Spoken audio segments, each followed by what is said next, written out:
G'day guys, welcome back. My name is Wildkard, and kia ora for all the Kiwi fans watching this video. Yeah, Western Force, 14 points to 24. I think a lot of you guys probably expected the Chiefs to blow out the Western Force to 50 points. And I'm really glad that the Western Force did not just kick and pray like, some of the other Australian teams try to do against when you face up against when you're the underdogs and facing up against the New Zealand sides. One of the things that often we forget as the underdog, you really want to just swing for the fences. Knowing that your chance of catching a big shot is very low, but that's probably the only shot you have to win. To win the bout. And I think the Western Force did exactly right. I do not agree at all with the commentary that the Western Force should have taken the 3 at times. I think that the whole point, the entire result, that the Chiefs were scrambling and the Chiefs were under the pumps for the entire 80 minutes and they were struggling to stay ahead for the whole game, is the result of Western Force applying pressure for the entire game. And you cannot say the same thing if you take in the kick and you allow the Chiefs to dictate the terms of the game and you allow the Chiefs to play in their tempo and surrender valuable commodity that is the game time for the Chiefs to play rugby, right? And as a result of the pressure that the Western Force applied, how many errors have we seen out of the Chiefs? Like uncharacteristic errors, right? You might say it's raining. It bloody rains every day in New Zealand. It's not the rain that was causing it. It was the pressure and just we get hit in the face a couple of times. We can take a couple of big hits. Everything goes out a window, and the Western Force done exactly that. You got to push the opposition out of the comfort zone, and things will happen. They will drop the balls. They will, they are mortal. They will shake. David McKenzie will miss the penalty right in front of the goalpost again. If you put pressure on, that's what it happens. That's what he does to everyone. And I think that, again, you can say that the Western Force didn't win this. The scoreboard could have been closer if you kicked more 3 points, but it's not.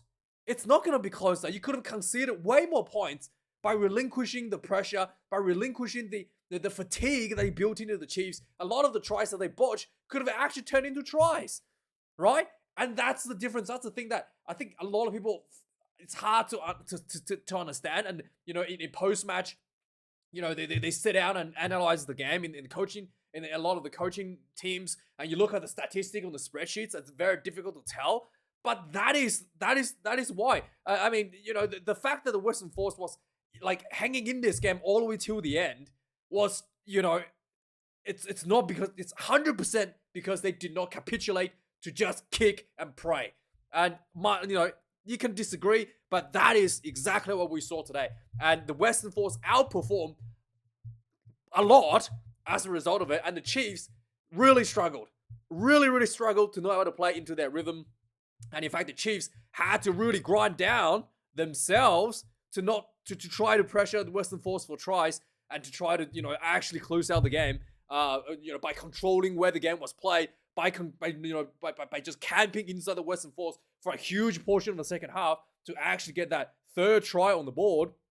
And as they started to realize, hey, if we kick the ball away for 3 point, we're gonna be defending our try line once again, right? And that is something that I really want to see more out of the Australian sides. And I think that, again, the style of kick and pray, the style of prevent rugby, it's just really not the great way to go about it. So I'm really good to see the Western Force. The Western Force had a really good scramble defense this game as well. There were so many times where the Chiefs looked like they could have just one pop, they could have led into a try, and the Western Force just shut it down with scrambling. That accuracy is just not quite there for the Chiefs after being, as the pressure built throughout the game. Another thing was there was I thought the Western Force attack options weren't that great, to be really honest with you. The 4 packs did a great job muscling up in terms of carrying the ball forward and defending hard against the try line. But the Donaldson didn't really get that many options in the back line, to be really frank with you. Go Curly Bill, who really can't do that much, to be honest. Did that guy Lomax even get on? Did Lomax get on to play at all? Let's see. No, he didn't even get on at all. He was named on the bench. He was named on the bench and he didn't even play. Was he named on the bench? No, he wasn't even named on the bench. The commentator was talking about Lomax. Yeah, he wasn't on the bench. Some of the commentators were talking about him being on the bench. But no, he's not on the bench at all. But anyway, Lomax is a rugby league, new signing to Rugby Australia for the Western Force. So, yeah, I don't think that without maybe when Lomax comes in, they could probably fit him as center or something because the two center options, George Bridge and Curly Beale, I'm sorry, neither of them are that much of a threat, to be honest. They're very experienced, but I just don't think neither of them are that much of a threat for Donaldson to be picking out. And yeah, I think that the center combinations at the Western Force needs to be rethinking about, and as a result, there was just flat options for Donaldson all night, and really they had to overly relying on the four pack to get the job done. Darby Lancaster was absolutely outstanding again this week, and I really felt like, yeah, there's a disconnect between where Donaldson is and Lancaster is, and it's just it just really wasn't quite to get the ball to where the danger that is out wide the Western Force possesses. So maybe Lomax could come in and I don't know, put it out to center or something. I'm really not too sure with the rugby league players. What can they do? What can they do? Right? The question is not where do they go. What question is what can they do if they, can they jackal the ball? I mean, can they kick? If they can't, I mean, are we gonna put him on a forward? Right? What can they do in the modern day of the two sports? Absolutely, completely different playing field. So yeah, outside of that, the referee was pretty average, to be honest. There were like line out calls just clearly not straight, and the referee's just like, good enough for me. And then there was a scrum as well. There was one scrum where Western Force had a yellow card. The Chiefs had a yellow card, and the Western Force had a person advantage in a scrum, and looked like one of the scrums completely crumbled. And the referee just went, play on, get the ball out, which was not really the right decision at all. And finally, DMAC. What can I say? The commentators was actually pointing out that DMAC wasn't running the ball that much and just kicking the ball away and passing. And yeah, I mean, I really don't know what's going on with him. Does he need a break? I mean, he's just got back from a break, and he's just really not 100%. To be honest, he's really far off from where he was last year, and he's not really presenting himself as a threat. Missing another penalty could have cost them the game, like they did last against the Brumbies, I guess. Or the Brumbies, yeah. And really just not up to the standards that we've seen him in the past. Yeah. That is pretty much what I want to say. And Jeremy Williams was just absolutely amazing tonight, disrupting and stealing the Chiefs lineouts. Just really, really well done there as well. So let's look at the match stats of the game. 2 tries to 3, 274 run minutes to the Chiefs, 496. Let's just refresh that. Yeah, 496 run minutes, 156 carries to the Chiefs, for the Chiefs to the Western Force 90. Oh, excuse me. Turnovers conceded, 11 for the Western Force, 10 for the Chiefs. 215 tackles made for the Western Force, 125 for the Chiefs. 9 missed tackles. Boy, that is world class. 28 missed tackles on the high end, but they do have to make 250 tackles for the Western Force there. 30 kicks in play for the Western Force, 29 for the Chiefs. 1 penalty miss from Damien McKenzie.